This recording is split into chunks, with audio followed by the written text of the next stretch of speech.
This is it, folks. The change is upon us. In a matter of weeks, the largest changes in the real estate brokerage business are going to officially kick off on August the 17th when the National Association of Realtors nationwide settlement new rules kick into place. Many places around the country have already started, and that's why I want to talk to all of you about what you need to do to make sure that your business continues to be successful and the way that you conduct business is still best for your clients. Folks, working together, working with other realtors, working with other companies, understanding the interests of the opposing buyer, the opposing seller, the opposing realtor, all while keeping your fiduciary duty as the principal at the highest level, can be done, should be done. In fact, I've talked a lot about fiduciary duties and the need to do what's in the best interest of your clients, your buyers, your sellers, the need to disclose certain things, the need to warn them about certain expenses and all of those kinds of things that I've talked about for months. But now it's going to be a little bit different. And doing what's in the best interest of your client is also working nicely with others for the greater good of the transaction on behalf of your client. See, folks, in my 20 years of doing this, I remember two other times that I consider to be very historic times in our history that realtors and buyers and sellers somewhat came together, recognized one another's problems, one another's challenges, and communicated properly for the greater good of the buyer and the seller. Let me tell you two stories.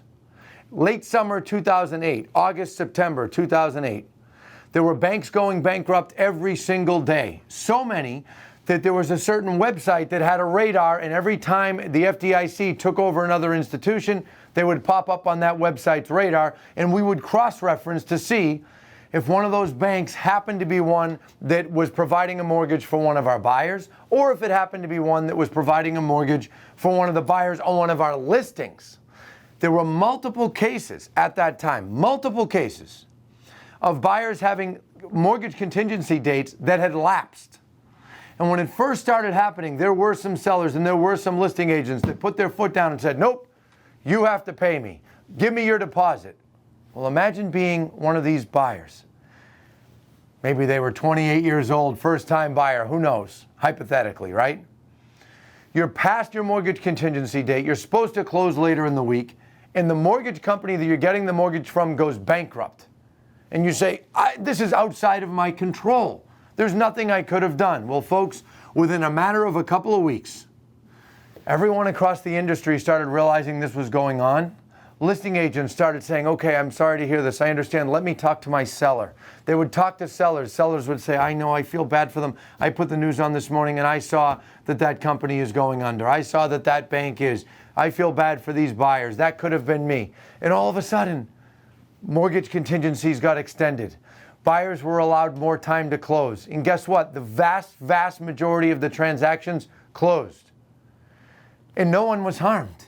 Maybe there were some delays, maybe there was some frustration or potential friction, but people understood and they took a minute to think about what it was like to be on the other person, in the other person's shoes. Fast forward 12 years later, April, late March 2020, COVID hits.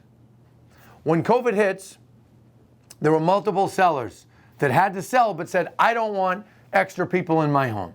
I don't want anyone extra in my home. I want the bare minimum of who could be here. All of a sudden, you saw listing brokers and buyer's agents putting procuring cause arguments and these other things aside, just communicating. Hey, Mr. Buyer's Agent, Mrs. Buyer's Agent, my seller doesn't want you in the home. My seller doesn't even want me there. I know we have a home inspection coming up on Wednesday. Why don't we just let your buyer and the home inspector go in on their own? And that's only one hypothetical example. I'm certainly not condoning that exact example. But my point is, there were multiple situations, showings, group showings, letting people in a controlled environment, letting buyers come through, every 5 minutes for 1 hour. There were multiple things that occurred in that spring. And because of that, the real estate brokerage business, the real estate industry, the sales business, buyers buying, sellers selling, never, ever stopped. Take a little state like right here in Massachusetts, okay? 7.5 million people. There was never a single week that less than 1,000 homes were listed during that time. There was never a single week that less than 1,000 homes went pending. Offers accepted. Contracts accepted. Why did that happen? Well, clearly it was still good for the clients because the clients did it and the clients wanted it. It happened because of realtors doing their jobs, adhering to their fiduciary duties, keeping their clients as their principal, as the priority, but also communicating with the other side, making sure that they were working together, getting an understanding of what the other client needed, getting an understanding of the concern of the other client, of the concern of the other broker, communicating it back to their client, giving in a little bit, working together, allowing showings, allowing open houses, just like back in 2008 when listing brokers and many sellers gave people more time to obtain their mortgage despite them being past their mortgage contingency. Well, folks, that type of time is upon us. Now we are going to deal with competing MLSs, realtor associations with different forms, some forms worded one way, some forms worded another way, various brokerages writing up contracts in one manner, and another brokerage writing them up in another manner. One brokerage training their brokers to do things a certain way, while another one teaches them to do it another way or doesn't teach them at all. Here at our company, we're going with a pretty by-the-book way of doing it. Contracts are going to be written. Language about compensation will be in the contract regardless of whether buyer is paying or seller is being asked to. But in addition to being written in the contract, we're going to have an accompanying form. If the seller is paying it through the transaction, that accompanying form, we will be requesting that seller sign that. There's a lot of other details to that, and I'll talk about it in other videos. But the point I'm getting at is, we need everyone in the industry, regardless of brokerage, regardless of geography, regardless of stature, meaning if you're a top agent, don't be looking down at newer agents. You are new ones too.